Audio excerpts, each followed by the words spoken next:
Καταρχάς, χαιρόμαστε πάρα πολύ που σας έχουμε κοντά μας στην 11η Και εγώ πάρα πολύ, γιατί είδα ανθρώπους του Μόχθου, της Ιαπωνίας να προσπαθούν να προωθήσουν τα προϊόντα τους. Συνάντησα τον διοργανωτή της έκθεσης, πολύ καλός, και συγχαρητήρια. Ποιες θεωρείτε ότι είναι οι μεγαλύτερες προκλήσεις που αντιμετωπίζουν σήμερα οι Έλληνες παραγωγοί? Αυτή την ώρα το πρώτο που θα πρέπει να βρει η πολιτεία και να ρυθμίσει είναι η καθετοποίηση του κόστους.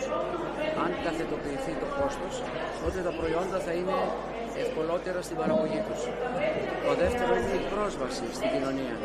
Και το τρίτο είναι οι πωλήσεις. Αυτά τα τρία στοιχεία είναι τα πιο σημαντικά, κατά την άποψή μου, μετά από 35 χρόνια στο ρεπορτάζ, για το να πάνε καλύτερα τα προϊόντα.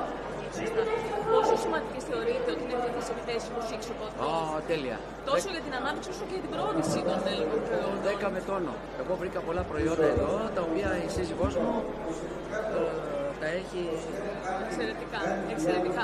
Βλέπουμε τα τελευταία χρόνια μια τάση να φεύγει αυτή η ξενομανία για τα ξενόφερτα προϊόντα και να κάνουμε μια στροφή στα ελληνικά παραδοσιακά προϊόντα. Τα δικά μας είναι καλύτερα, γιατί είναι αγνά προϊόντα. Και σε αυτό συνεχίστε να προωθείτε τα ελληνικά προϊόντα, γιατί έχουν ιδιαίτερη σημασία. Περνάει ο κόσμος, καταλαβαίνετε, και αγκαλιάζει την έκθεση και όλα αυτά. Μπράβο. Είναι εξαιρετικό. Σας ευχαριστούμε πάρα πολύ που μας καθυστέρησουμε, γιατί ξέρουμε ότι έχετε... Πολλά συγχαρητήρια. Προτάβω το αεροπλάνο. Βεβαίως. Ευχαριστώ. Ευχαριστούμε πάρα πολύ. Ευχαριστώ.